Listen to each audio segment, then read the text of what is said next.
Greg slid the demotion papers across the desk with a polite smile, calling it a lateral move to assess cultural fit, while the HR manager watched silently from the screen.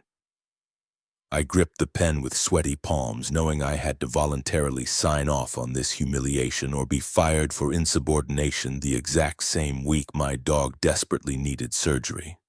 Before we continue and find out how it all began, please subscribe and leave a like. We'd truly love to read your comments below. I stared at the quarterly report on my screen, the numbers swimming under the harsh fluorescent lights of my cubicle.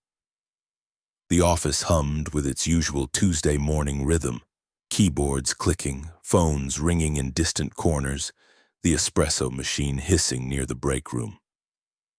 My eyes kept returning to line 47, the allocation adjustment that had redistributed my team contributions upward.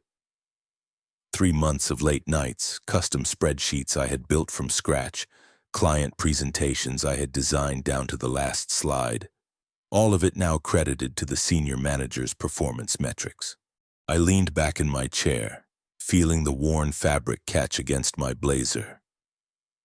The numbers were not wrong in the technical sense. They followed the allocation formula outlined in the employee handbook, a dense paragraph buried on page 127 that I had skimmed during onboarding 4 years ago. But seeing my work vanish into someone else's column felt like watching a magic trick where the rabbit never reappeared. My bonus projections had dropped 15% this quarter, explained away as an equity adjustment to maintain team balance. The dog-eared photo of Max sat on my desk, his golden retriever face frozen mid-pant, tongue lolling out in that goofy way he had. I touched the frame, thinking about the mortgage payment due Friday, the vet bill I had been putting off for his limp. At 45, I had learned to navigate corporate systems with quiet efficiency, trusting that following procedure would protect my contributions. Now that trust felt less like wisdom and more like willful blindness. My colleague from accounting, Jennifer, appeared at my cubicle entrance, coffee mug in hand. She glanced at my screen, then away quickly, her expression carefully neutral. "Hey, saw your email to HR, everything okay?" Her voice carried that tone of polite concern that stopped just short of actual engagement.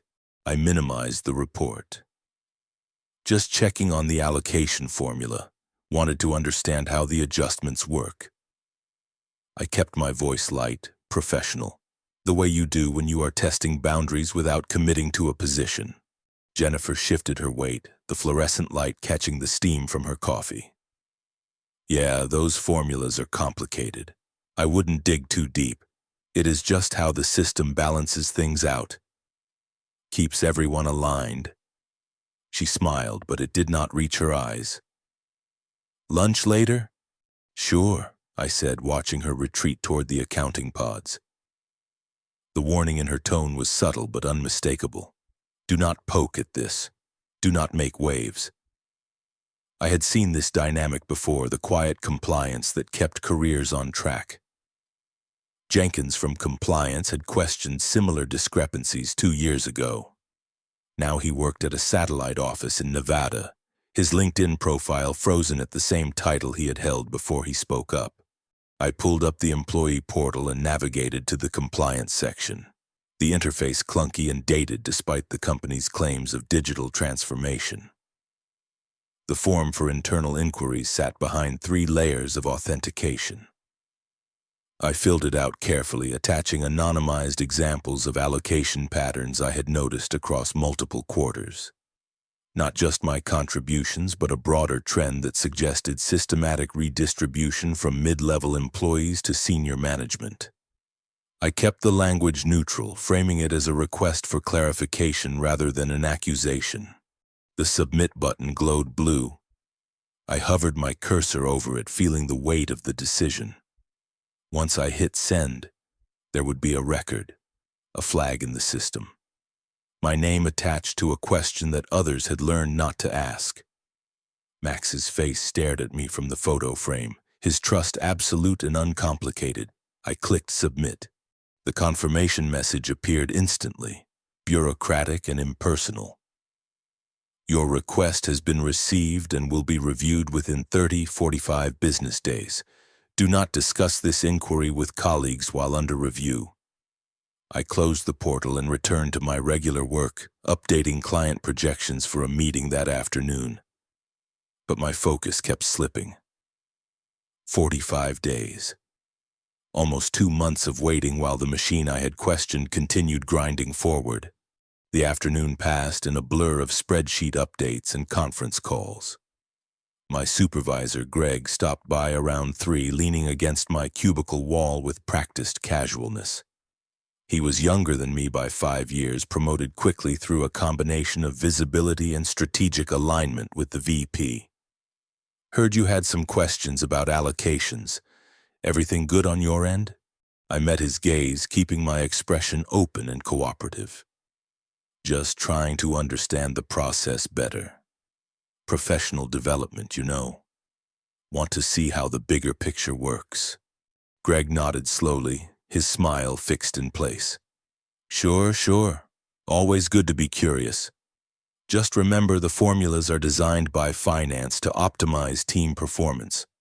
Lots of variables we do not see at our level. He tapped my desk twice, a dismissive punctuation mark. Keep up the good work on the Henderson account. That presentation was solid. After he left, I noticed the new email in my inbox. Project reassignments effective immediately. My lead role on the Henderson account had been shifted to a support capacity, with Rachel from the other department taking over as primary contact. The same Rachel whose metrics I had just been reviewing, her contributions consistently amplified through the same allocation adjustments that diminished mine. The timing felt deliberate, a gentle warning wrapped in operational efficiency.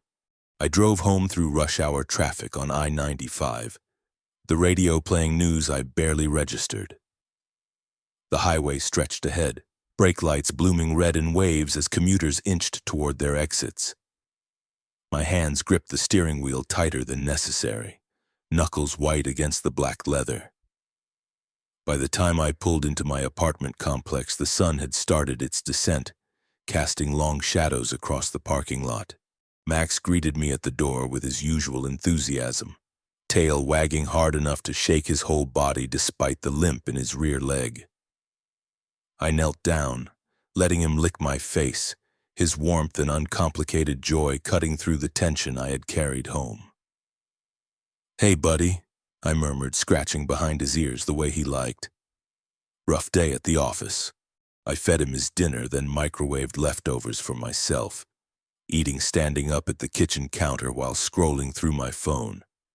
The compliance portal had sent another email, an automated reminder about confidentiality and proper channels. No substantive response, just bureaucratic housekeeping. I opened my laptop at the kitchen table, spreading out printouts of the last 6 quarters of allocation reports I had quietly archived over the months. The patterns were undeniable once you looked for them. Mid-level contributions consistently redistributed upward through policy language that sounded reasonable in isolation. Team equity adjustments. Performance optimization. Strategic alignment incentives. Each phrase provided cover for a systematic extraction of credit and compensation. My highlighter ran dry, marking the repeated patterns, so I switched to a pen, circling the same names appearing in the benefit column quarter after quarter.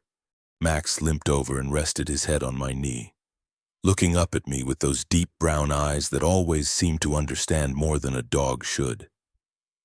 I stroked his fur absently, my mind racing through scenarios. Pushing this inquiry further meant risking the quiet retaliation I had just witnessed with the project reassignment. But staying silent meant accepting that 4 years of work had been systematically siphoned away while I trusted the system to be fair. My phone buzzed with a text from Jennifer. "Lunch tomorrow? Need to talk." The message felt ominous in its brevity. I replied with a thumbs-up emoji and set the phone down. Sleep would not come easily tonight. I could already feel the familiar insomnia creeping in. the kind that arrived when professional anxiety met financial pressure. I pulled up my banking app, reviewing the balance with a sinking feeling. The reduced bonus had already created a gap in my budget. Max's vet appointment for his leg could not be postponed much longer. The grooming he needed. The premium dog food the vet recommended for his aging joints. My own expenses pared down to essentials months ago. No subscriptions, no dining out, thermostat set to uncomfortable temperatures to save on utilities. The illusion of financial stability was maintained through constant micromanagement, and now that foundation felt shaky. The laptop screen glowed in the darkening kitchen. I opened a new document and started writing everything down. Not for the compliance portal, but for myself. A detailed timeline of when I first noticed the allocation discrepancies, which projects had been affected, how the redistribution correlated with bonus calculations. If this escalated, I needed my own record, something outside the company's systems. By midnight, I had filled 12 pages with single-spaced notes. Max had given up waiting for me to come to bed and sprawled across the kitchen floor, snoring softly.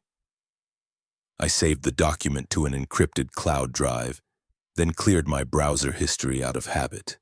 Paranoia or prudence, the line between them had blurred. Wednesday morning arrived too quickly. I showered, dressed in my standard business casual uniform, and walked Max around the apartment complex before leaving for work. His limp seemed worse, each step a small reminder of responsibilities I could not afford to shirk. "We will get you fixed up, buddy," I promised him, knowing the vet bill would require juggling credit cards I had worked hard to pay down. The office felt different that morning, though nothing had visibly changed. Same fluorescent lights, same coffee brewing in the break room, same colleagues settling into their routines. But I noticed the glances now, the way conversations paused when I approached the copy machine. Jennifer caught my eye across the floor and tilted her head toward the stairwell, a signal to meet privately. I grabbed my coffee and took the stairs down 2 flights, finding her waiting on the landing between floors. The concrete walls muffled the office sounds above us, creating a pocket of privacy. She looked tired, dark circles under her eyes that makeup could not quite hide. "They flagged your inquiry," she said without preamble, keeping her voice low. "I saw it in the system this morning. HR sent a notification to department heads about a compliance review in progress. Did not name you specifically, but the timing matches your submission." My stomach tightened. That was fast. They said 30-45 days. Jennifer shook her head.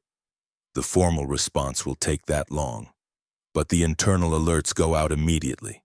Greg already knows. Probably the VP, too." She glanced at the stairwell door as if expecting someone to walk through.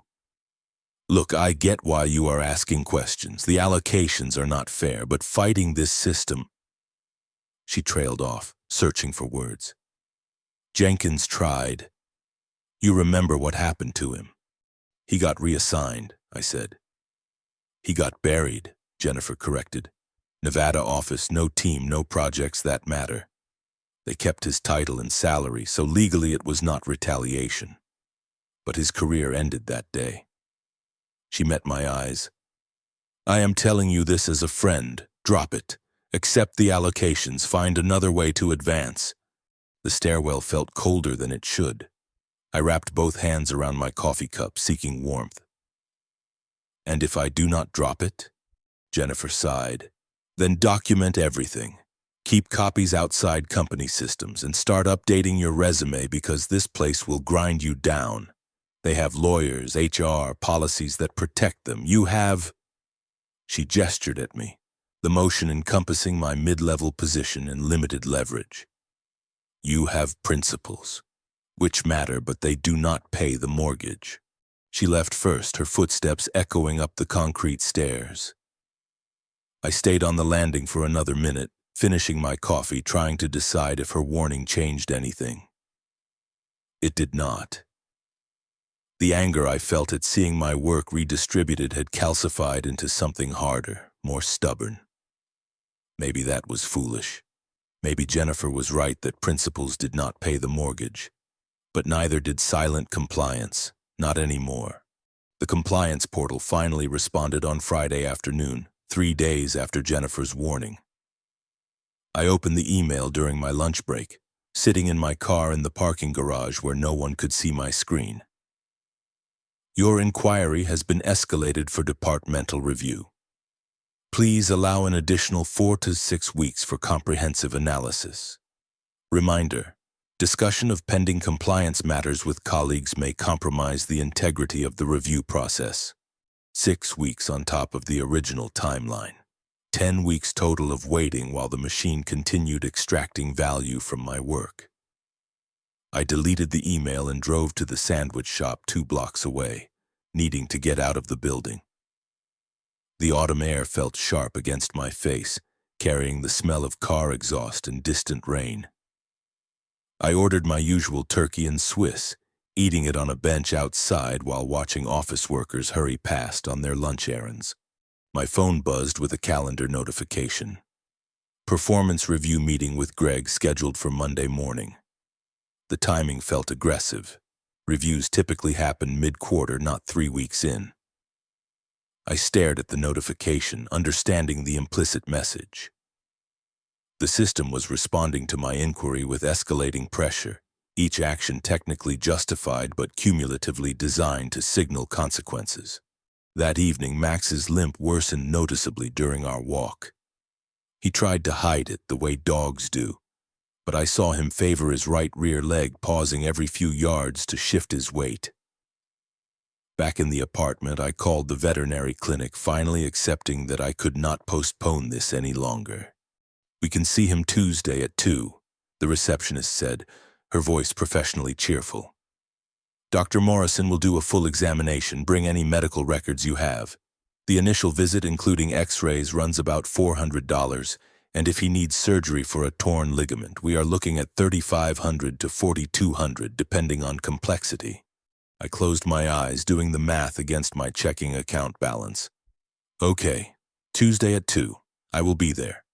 After I hung up, I sat on the floor next to Max, running my hands over his leg while he panted softly. "We will figure it out, buddy," I told him, not sure if I was trying to convince him or myself. He licked my hand, his trust absolute despite the pain he must have felt. Monday morning arrived with gray skies threatening rain. I dressed carefully for the performance review, choosing my best blazer and the professional demeanor I had cultivated over years of corporate navigation. Greg's office sat in the corner of the floor with actual walls instead of cubicle partitions, a small kingdom of glass and manufactured privacy. He kept me waiting 15 minutes past the scheduled time, a power move so obvious it bordered on parody. When his assistant finally waved me in, Greg sat behind his desk reviewing papers, making me stand until he looked up. "Have a seat," he said, gesturing to the chair across from him.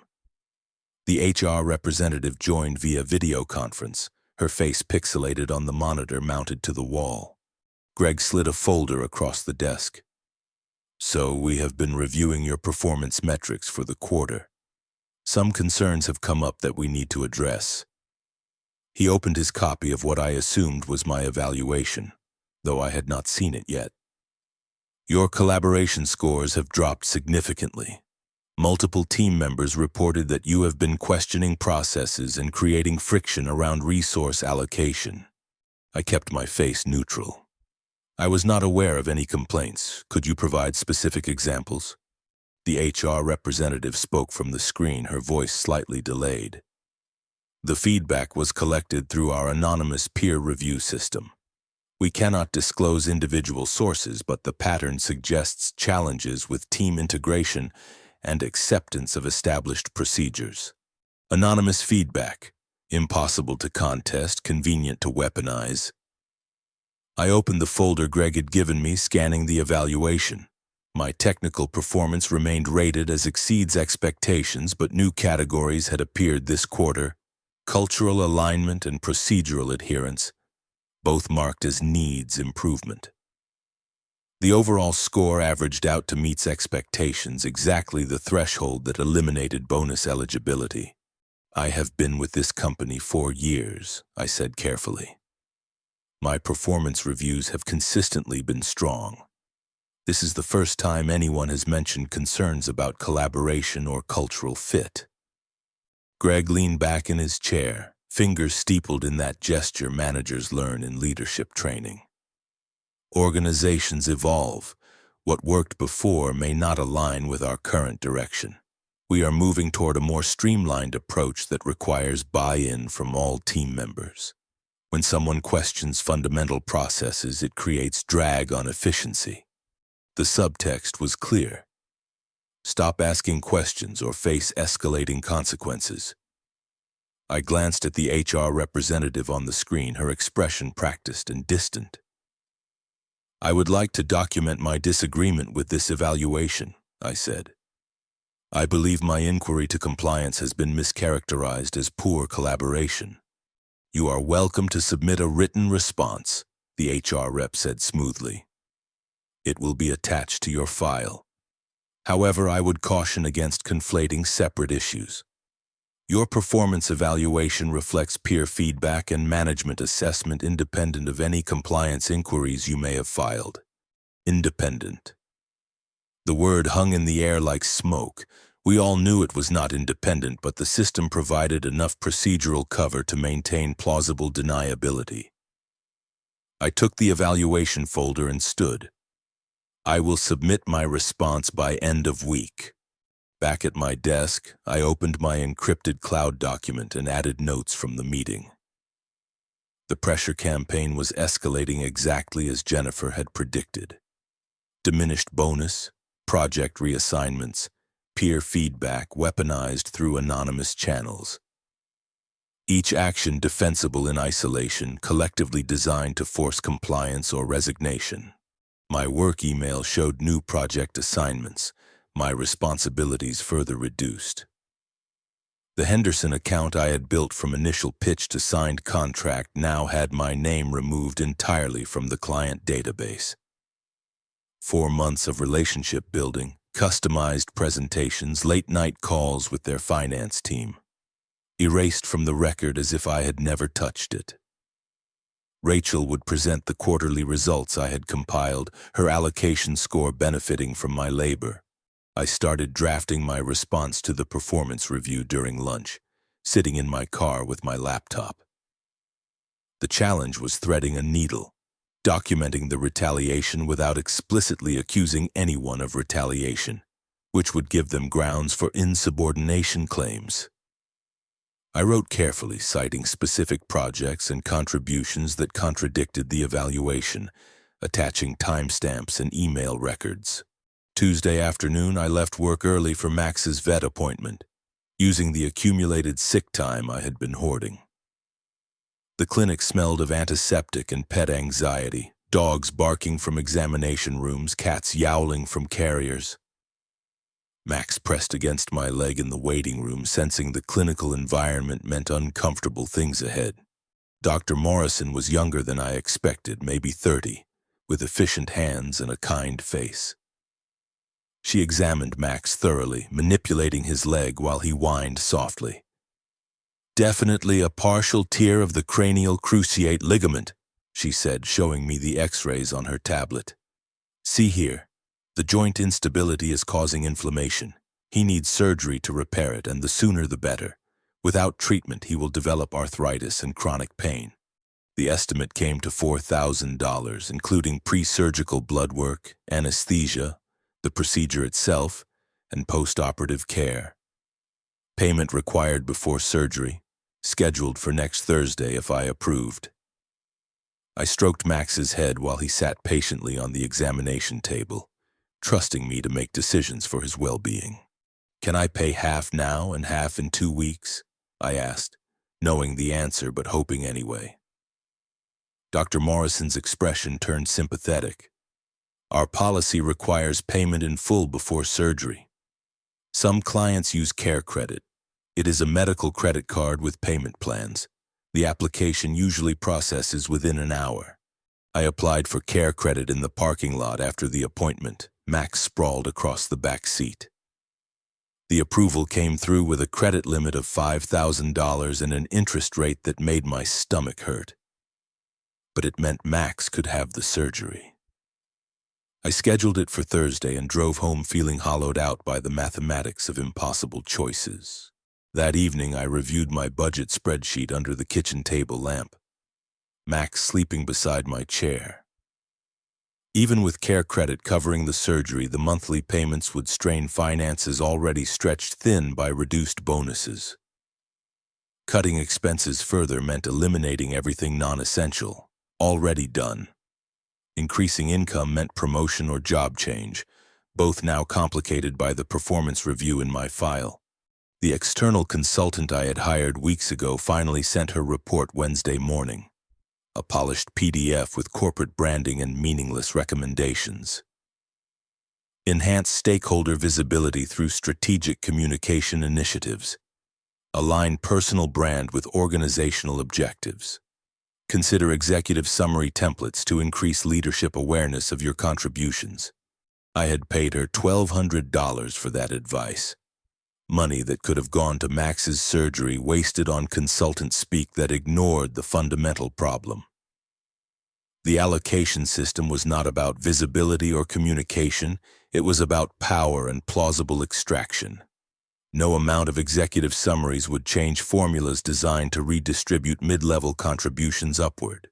Thursday brought the formal response from compliance, arriving via encrypted email that required 3 authentication steps to access. I opened it during my lunch break, sitting in the parking garage again. 23 pages of policy citations and procedural explanations, concluding that all allocation adjustments followed established guidelines and reflected appropriate management discretion in performance assessment. No irregularities identified. Case closed. Future inquiries regarding resolved matters may be subject to review for vexatious conduct. The threat in that final sentence crystallized everything. Not only had they dismissed my concern, they had warned that persistence would be classified as workplace misconduct. The system protecting itself, doors closing one by one. I forwarded the compliance response to my personal email, adding it to the growing archive of documentation. If this escalated to legal action, I would need every scrap of evidence. But legal action required resources I did not have.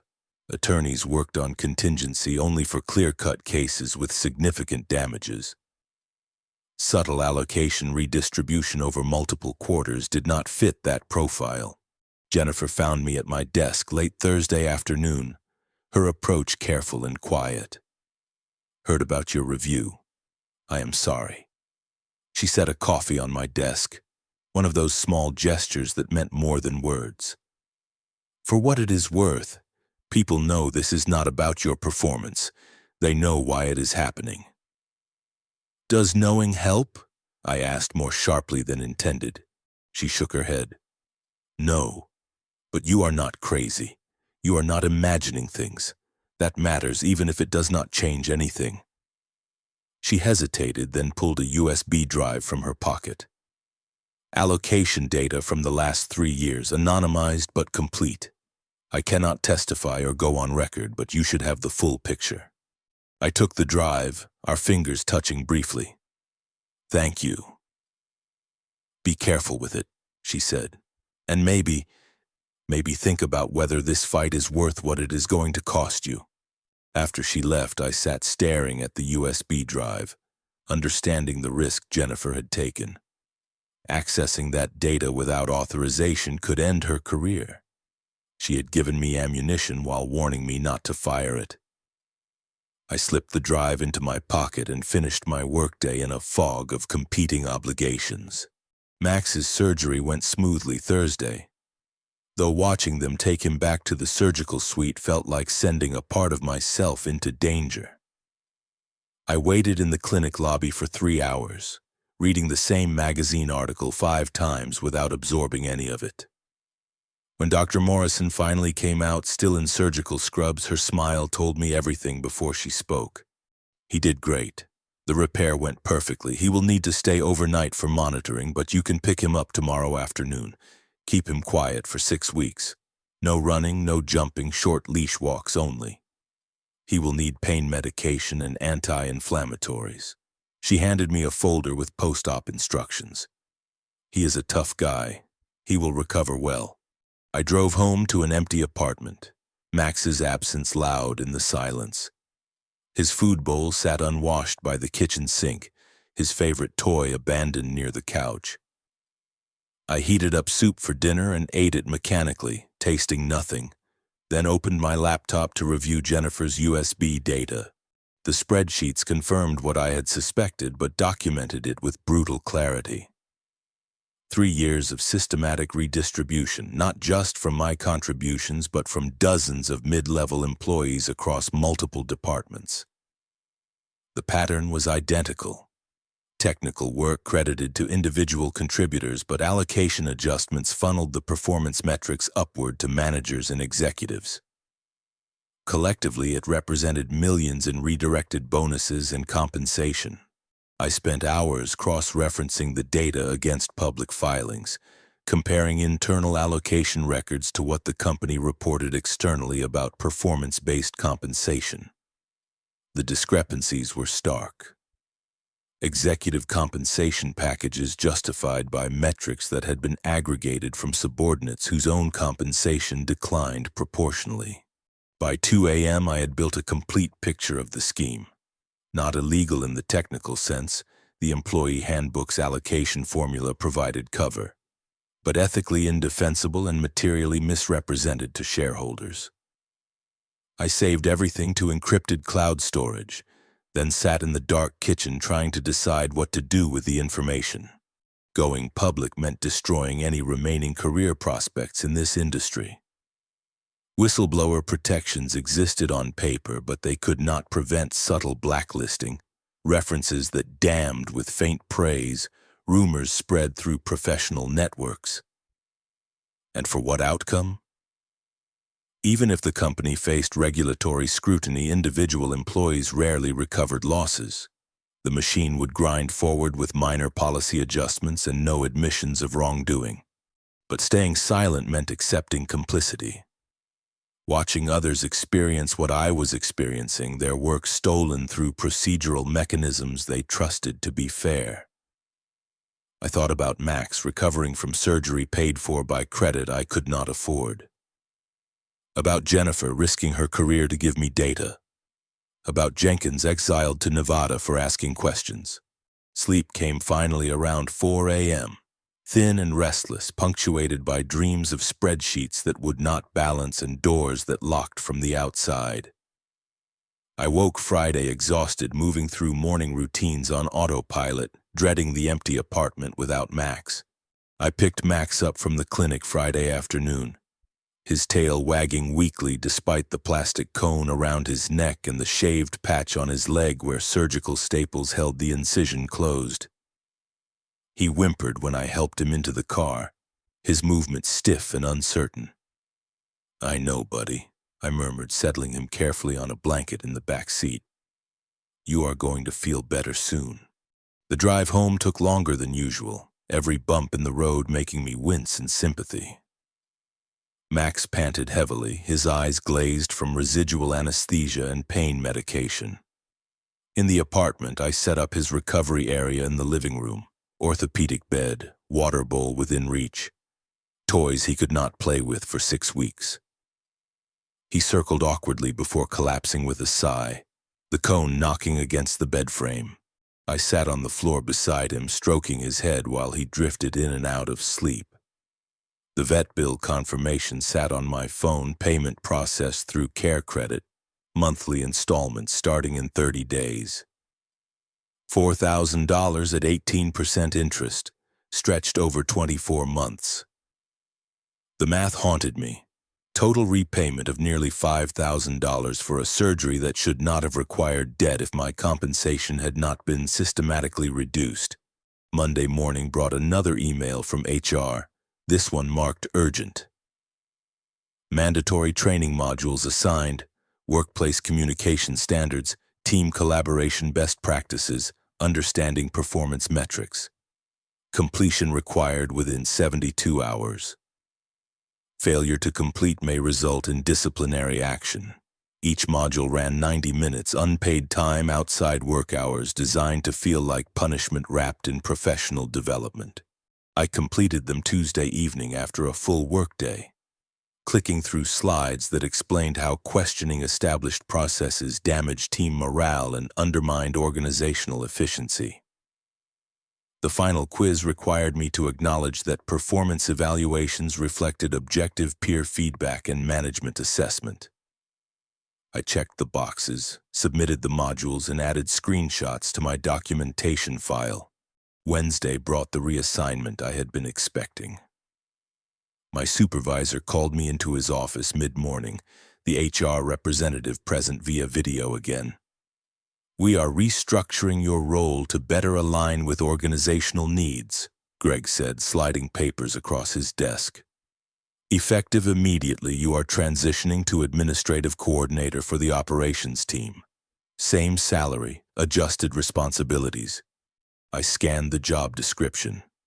Data entry, meeting scheduling, expense report processing. Tasks typically assigned to entry-level staff, not someone with 4 years of analyst experience and a graduate degree. "This is a demotion," I said flatly. "It is a lateral move," the HR rep corrected from the screen. "Your compensation remains unchanged. Your title reflects the coordinator function. We view this as an opportunity for you to contribute in a different capacity while we assess cultural fit." Cultural fit. The phrase they used when they wanted you gone but needed documentation to justify termination. I signed the reassignment papers because refusing would give them cause for insubordination. My hands shook slightly, rage and humiliation mixing into something that tasted like metal. Back at my cubicle, I packed my analyst materials into boxes. Reference books, client files I had built, the personalized nameplate a colleague had given me as a promotion gift 2 years ago. The accounting department absorbed my former projects. Rachel sent a cheerful email thanking me for the smooth transition. No acknowledgement of the work I had done, just efficient redistribution of my labor to someone whose metrics would benefit. I started my new coordinator duties Thursday morning, learning the expense report software from someone 10 years younger who explained it with barely concealed impatience. "It is pretty basic," she said, clicking through screens. "Just match receipts to line items and submit for approval. Takes maybe 2 hours a day once you get the rhythm." She left me with a stack of submissions and a login that granted access to nothing beyond operational minutia. The humiliation of demotion settled over me like fog.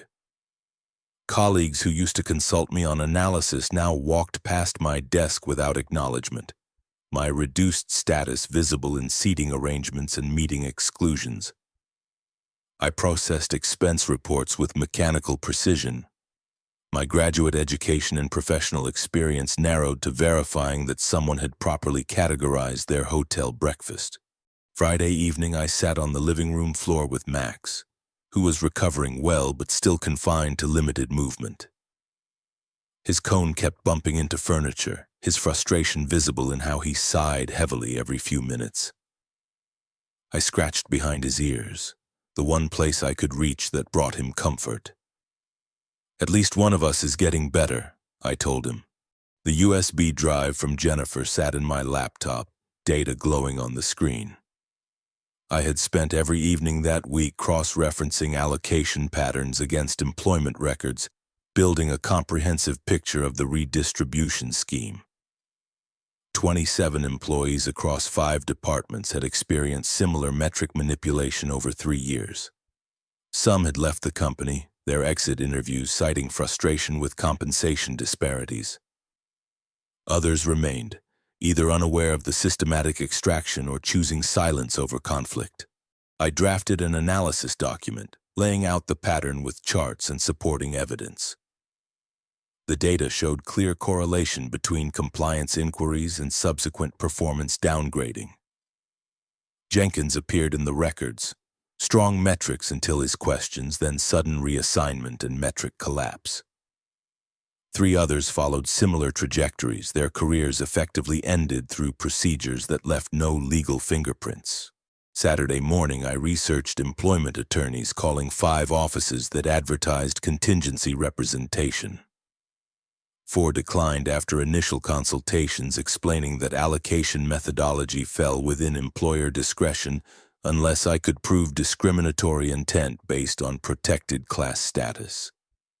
The 5th attorney listened longer, asked detailed questions about documentation, then delivered the same verdict with more sympathy. "You have evidence of unfair treatment," she said over the phone, her voice kind but firm. "But unfair is not the same as illegal. The allocation formula is disclosed in your employee handbook, even if it is buried. They have given you progressive discipline through performance reviews and reassignment. If they terminate you, they will have documented cause. A wrongful termination suit would be difficult and expensive with uncertain outcome." "What about whistleblower protection?" I asked, though I already knew the answer.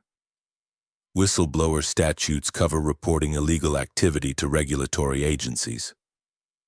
Internal compliance inquiries about policy interpretation do not qualify. If you reported this to the Department of Labor or SEC, you would have some protection, but only if you could demonstrate actual legal violations. Based on what you have described, it is a policy issue, not a legal one." After the call ended, I sat at my kitchen table staring at 3 years of data that proved everything and changed nothing. The system had been designed with exactly this outcome in mind: plausible procedures that provided cover for systematic extraction, progressive discipline that documented employee problems, and legal ambiguity that made challenges prohibitively expensive. Max limped over, cone scraping the doorframe, and rested his head on my knee. I stroked his fur, feeling the weight of impossible choices. Fighting meant financial ruin through legal fees I could not afford, career destruction through blacklisting I could not prevent, and uncertain outcome that might accomplish nothing. Accepting meant watching the extraction continue, my silence enabling others to experience what I had experienced. Sunday afternoon, an email arrived from an address I did not recognize. "I heard about your situation through mutual connections. I experienced something similar 3 years ago at a different company. Would be willing to talk if you want perspective from someone who went through this. No pressure." The signature identified her as Laura Chen, with a LinkedIn profile showing employment history at companies similar to mine. I called her that evening, Max sleeping beside me on the couch. Laura answered on the second ring, her voice warm but cautious. "Thanks for reaching out. I know this is hard. I was where you are, trying to decide if fighting was worth the cost." "What did you do?" I asked. "I fought," she said simply. "Filed with the labor board, documented everything, prepared for a legal battle. The company responded by making my life hell. Impossible deadlines, public criticism in meetings, isolation from projects. After 6 months, I was so burnt out I resigned. They offered severance in exchange for an NDA, which I took because I needed to pay rent." Her words confirmed what I already knew but did not want to accept. "Did you regret fighting?" Laura was quiet for a moment. "Some days yes, some days no. I regret how much it cost me. My health, my savings, relationships that could not survive the stress. But I do not regret trying. At least I know I did not just accept it. That matters to me, even if it did not change anything for anyone else." We talked for an hour, her experiences matching mine with eerie precision. Different company, different industry, identical tactics. The performance review manipulation, the anonymous peer feedback, the reassignment disguised as lateral movement. She had documented everything, consulted attorneys, filed complaints. The system had absorbed her resistance without changing. then expelled her when she became too expensive to keep. The thing they do not tell you, Laura said near the end of our conversation, is that fighting these systems is not about winning. It is about what you can live with. Some people can accept unfair treatment if it means stability. Others cannot, even if resistance destroys that stability. Neither choice is wrong. You just have to know which person you are. After we hung up, I sat in the dark living room listening to Max snore, his breathing steady despite the cone and surgical recovery.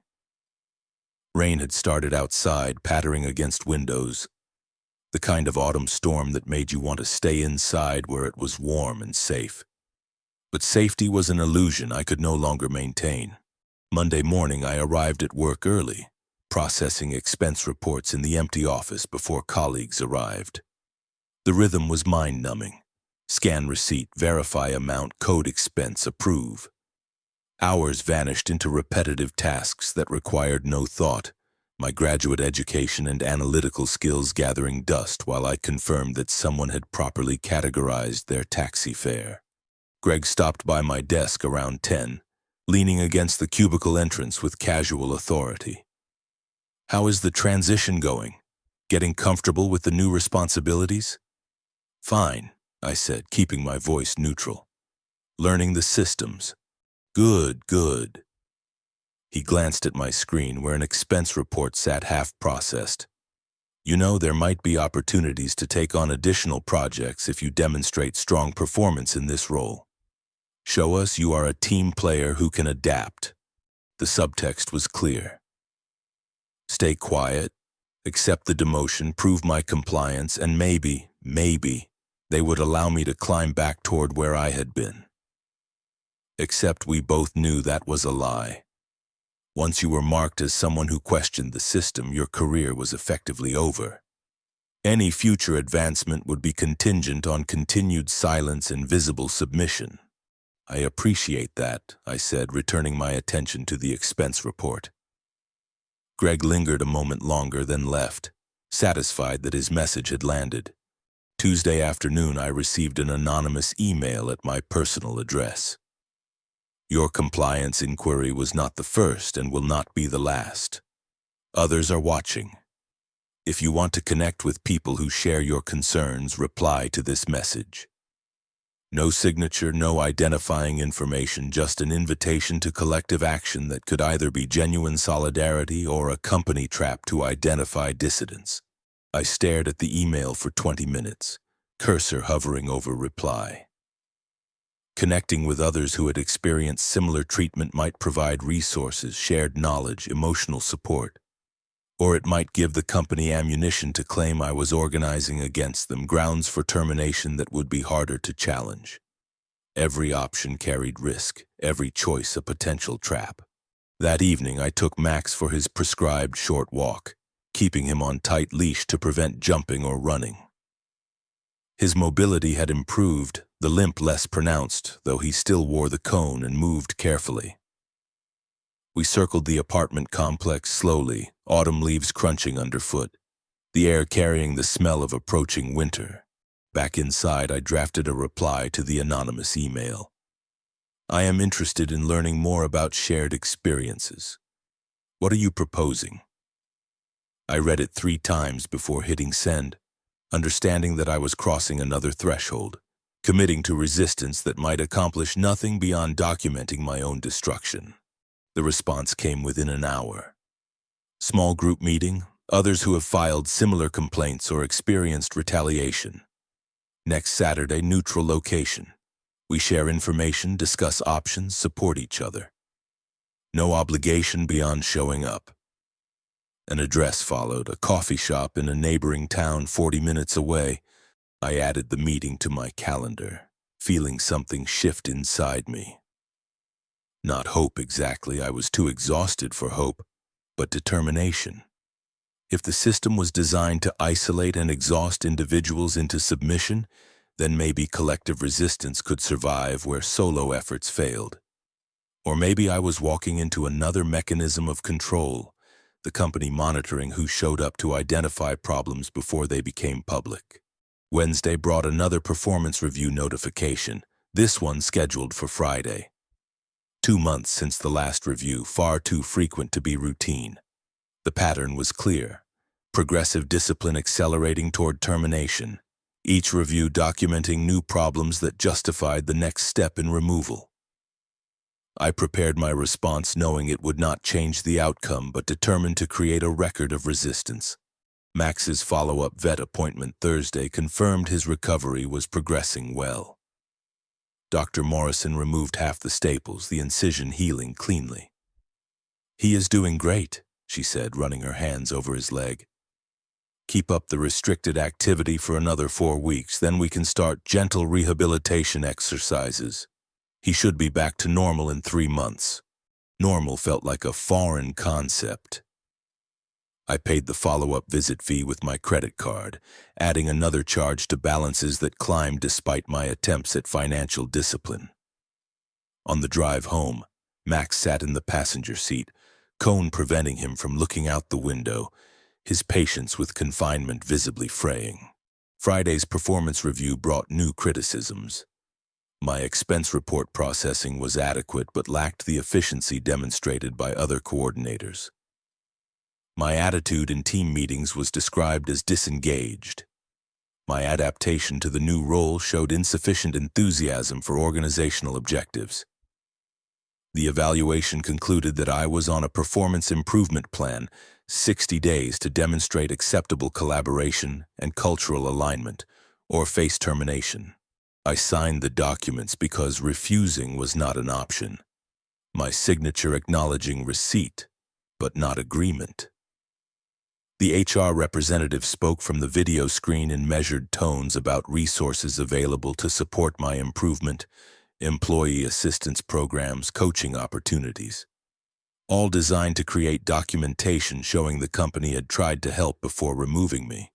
That evening, I updated my resume and started applying to other positions, understanding that staying would mean either submission or termination. The job market was difficult for mid-career professionals, age discrimination unspoken but real, gaps in employment histories scrutinized. I sent applications knowing that reference checks would reveal the performance issues in my file, the demotion, the improvement plan. My current employer would provide dates of employment and title, nothing more, but absence of positive recommendations spoke volumes. Saturday morning arrived gray and cold, autumn sliding toward winter. I drove to the coffee shop address from the anonymous email, Max staying home with Kong toys to occupy his restricted mobility. The shop occupied a converted house in a suburban neighborhood, its parking lot scattered with weekend customers. Inside smelled of espresso and baked goods, background music competing with conversation hum. I scanned the room, uncertain how to identify the group. A woman near the back waved slightly, catching my eye. I approached her table where 4 others sat with laptops and coffee cups, their faces carrying the same exhaustion I saw in my mirror. Introductions were first names only, professional details kept vague. All of them had filed compliance inquiries or questioned allocation practices. All had experienced retaliation through procedures that left no legal fingerprints. "We meet monthly," the woman who had waved explained. Her name was Diana, mid-50s, carrying the weight of someone who had fought too long against impossible odds. Share information, support each other, discuss strategies. Most of us are still employed but on improvement plans or demoted. A few already left and are trying to rebuild. We spent 3 hours comparing experiences, the patterns so similar they could have been copied from templates. Performance review manipulation, anonymous peer feedback weaponized, reassignments that destroyed career momentum, progressive discipline accelerating toward termination. One man had consulted 8 different attorneys, all reaching the same conclusion. Unfair but not illegal, too expensive to fight, unlikely to win. "The goal is not legal action," Diana said. "It is survival and documentation. We archive everything, share information about which companies use similar tactics, warn each other about red flags in job interviews. And we remind each other that we are not crazy, that what is happening is real even if we cannot stop it. Driving home afterward, I felt simultaneously relieved and devastated. Relieved to know I was not alone, not imagining things, not failing to navigate systems that should be navigable. Devastated to understand how widespread the problem was, how many people were experiencing similar extraction, how powerless we were to change structures designed to protect themselves. Max greeted me at the door, cone bumping against my legs in his excitement despite restricted movement. I knelt down, letting him lick my face, his uncomplicated love cutting through the complexity of everything else. "You are the best part of my life," I told him, meaning it completely.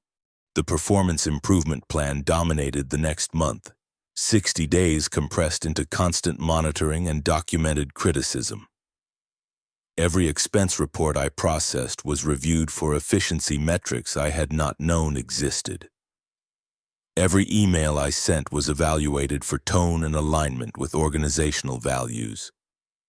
Greg scheduled weekly check-ins where he cataloged minor errors with the gravity of major infractions, building a paper trail that justified what we both knew was coming.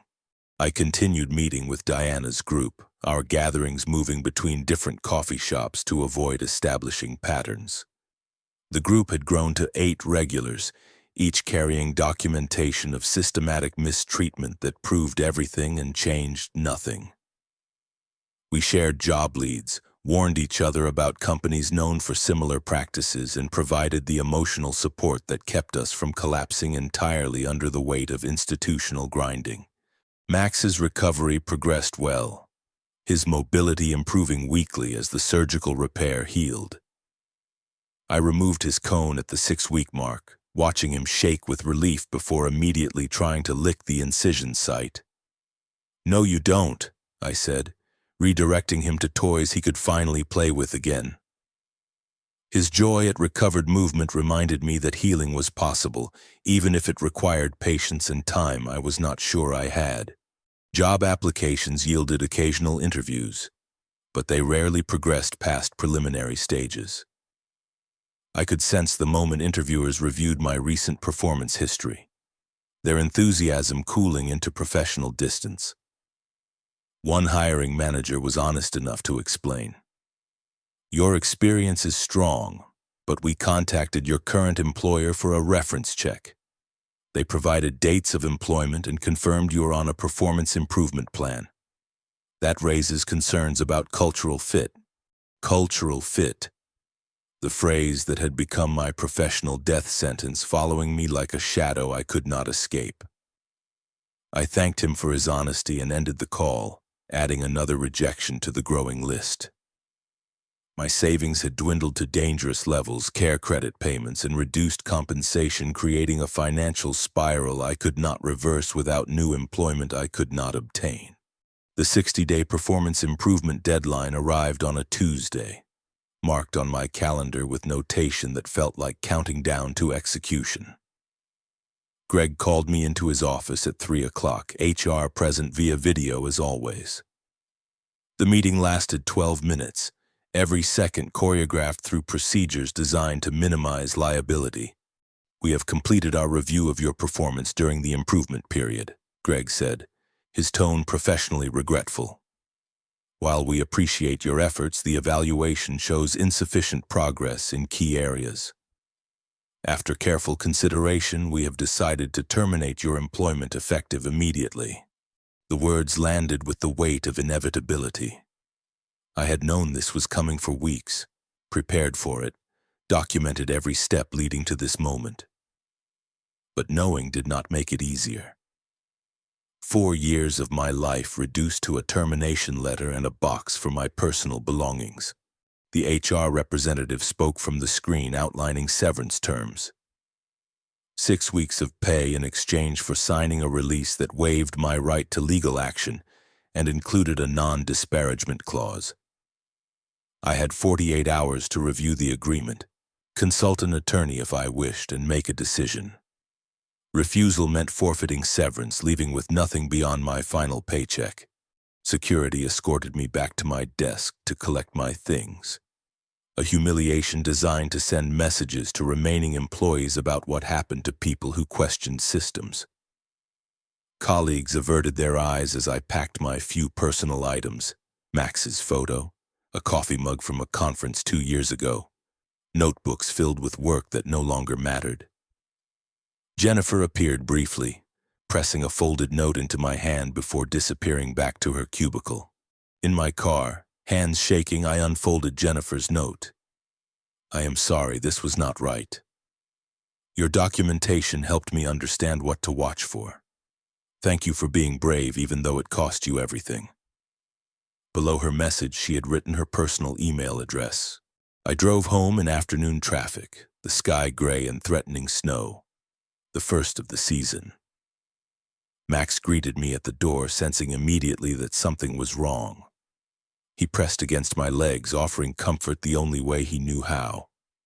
I sank onto the couch and he jumped up beside me, his weight warm and solid, his presence the one constant in a world that had become untethered. That evening, I reviewed the severance agreement with the employment attorney I had consulted months ago. She read through it carefully, explaining each clause and its implications. "It is a standard agreement," she said finally. "The severance is reasonable given your tenure. The release is broad but not unusual. If you sign, you give up any claims related to your employment, including potential discrimination or retaliation claims. If you refuse, you will have the option to pursue legal action, but based on our previous conversations, that path is expensive and uncertain." "What would you do?" I asked, knowing it was unfair to put that on her. She was quiet for a moment. "Honestly, I would probably sign, not because it is just, but because fighting would cost more than the potential recovery financially and emotionally. Sometimes the system wins not because it is right, but because it can outlast individuals. That is not legal advice. That is just honesty from someone who has seen too many people destroy themselves fighting battles they cannot win." I thanked her and ended the call, sitting at my kitchen table with the agreement in front of me. 6 weeks of pay meant breathing room to find new employment, money to cover bills while job searching. Refusing meant principle without income, resistance without resources, a fight I would wage alone against institutional machinery designed to grind down exactly that kind of resistance. Max limped over, his gait still slightly uneven though vastly improved from 2 months ago. I lifted him onto my lap despite his size, needing the physical connection. He tolerated it briefly before squirming down, his independence reasserting itself. "You are doing better than I am, buddy," I told him, scratching behind his ears. Wednesday morning, I called Diana, explaining the termination and severance offer. She listened without interrupting, her silence carrying the weight of similar experiences. "Most of us signed," she said finally. "The ones who fought are still fighting years later, financially ruined and no closer to justice. I cannot tell you what to do. But I can tell you that surviving matters too, not just resisting." I spent the day reviewing documentation I had accumulated over months. Performance reviews, allocation reports, email exchanges, the USB data from Jennifer, notes from meetings and phone calls. Hundreds of pages proving systematic mistreatment that would never see a courtroom, never change company policy, never help anyone beyond documenting what had happened. That evening, I drafted an analysis of the entire experience, organizing it chronologically with supporting evidence. Not a legal document, but a narrative that explained how institutional systems could destroy careers through procedures that appeared reasonable in isolation, but were predatory in aggregate. I wrote for myself initially, processing trauma through documentation, but the act of writing clarified something I had been avoiding. Individual resistance had failed. Legal channels had proven ineffective, but information could travel in ways individuals could not. I created an anonymous blog posting my analysis without identifying details that could be traced to me or my employer. No accusations, no names, just patterns and documentation showing how allocation manipulation and progressive discipline combine to extract value while discarding people who questioned the process. The post went live Thursday evening, shared through anonymous channels to employment forums and professional groups. I had no expectation of impact, no illusion that one person's story would change systemic problems. But it existed now. Outside company control available to others who might recognize their own experiences in my documentation. Friday morning, I signed the severance agreement, making my choice between principle and survival. The funds deposited to my account within hours, 6 weeks of breathing room that felt simultaneously like relief and surrender. I had fought for 5 months, exhausted every reasonable avenue, and accomplished nothing beyond documenting my own destruction. Now I would focus on rebuilding what remained. The State Labor Board finally responded to my inquiry from months ago, their letter arriving the same day I signed severance. Investigation complete. Insufficient evidence of policy violations. Employer's allocation methodology falls within discretionary management practices. Case closed. The timing felt deliberately cruel, confirming what I already knew. Institutions protect institutions, individuals are expendable. Justice is a luxury afforded only to those who can survive its cost.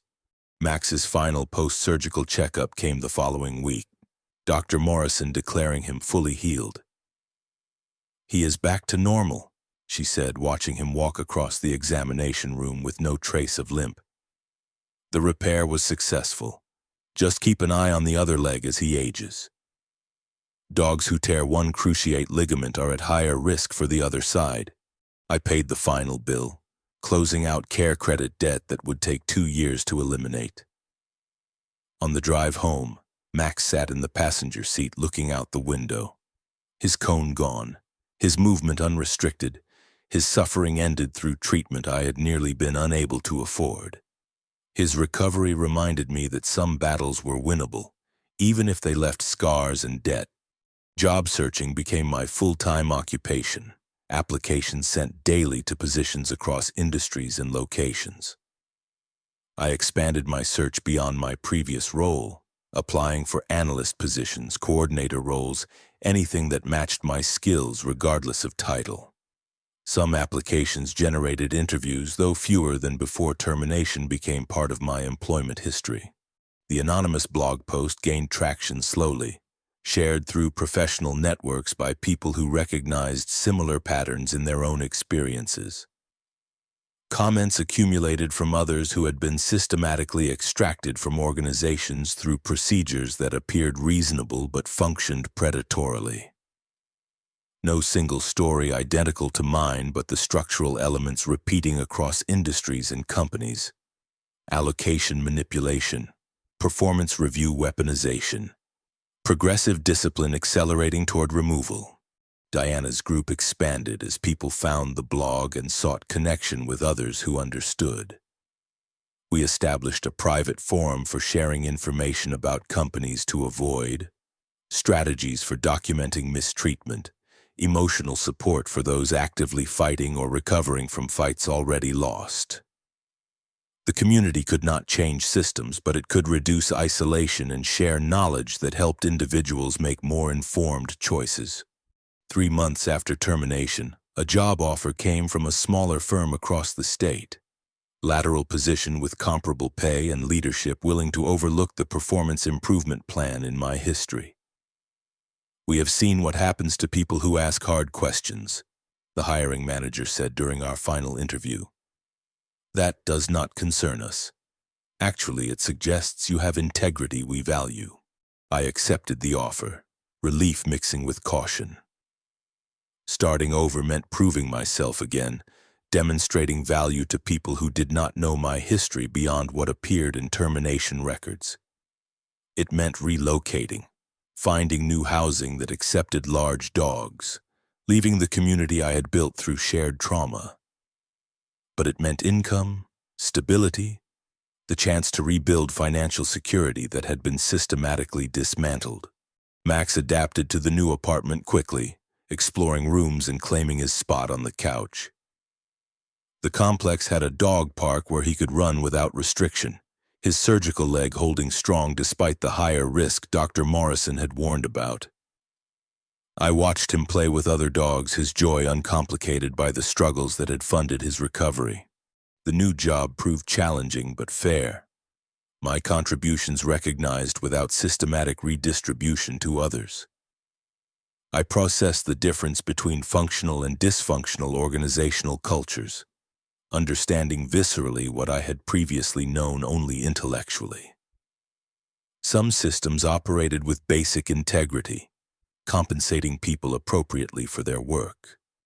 Others were designed for extraction, their procedures providing cover for predatory practices that destroyed individuals while enriching those who controlled allocation mechanisms.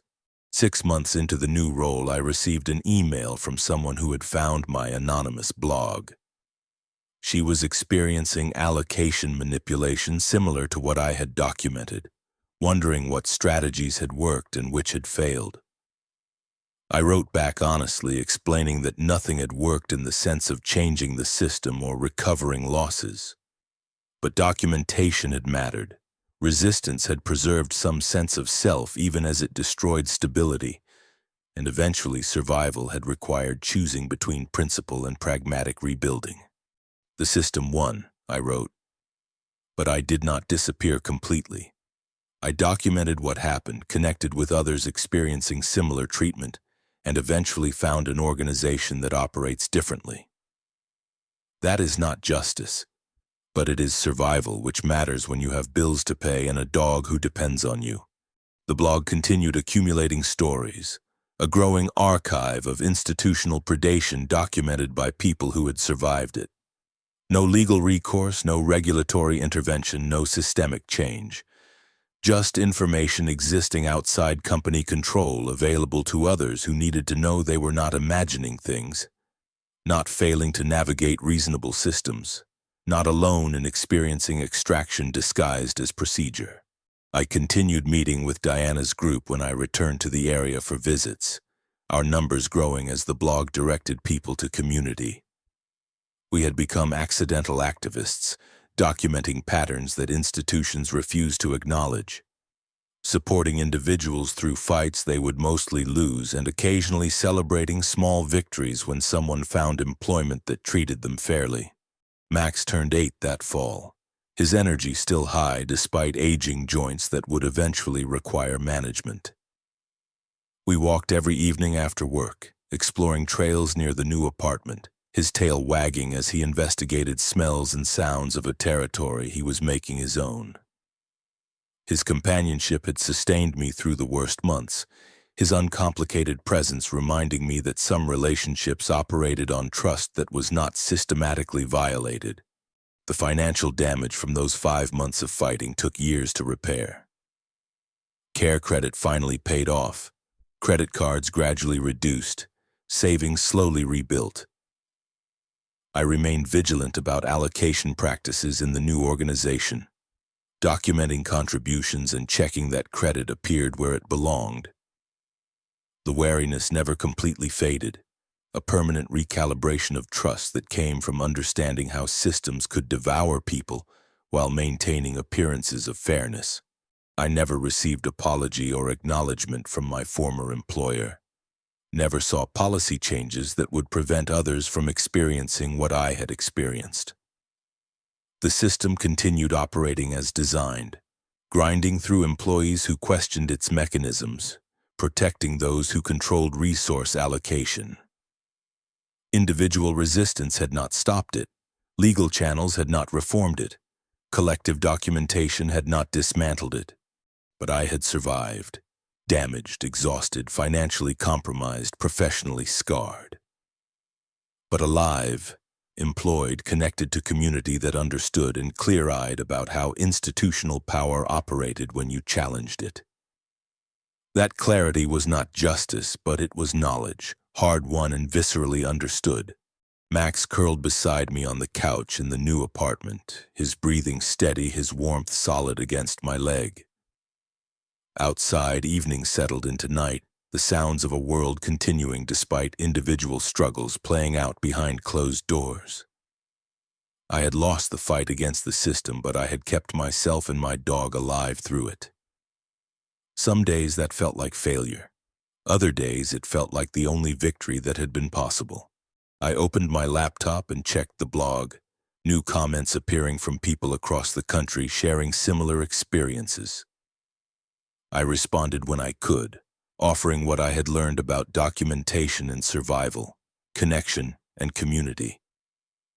The system remained unchanged, but individuals navigating it now had access to information that helped them understand what they were experiencing was real, systematic, and not their fault. That was not the outcome I had wanted when I first questioned allocation discrepancies 9 months ago.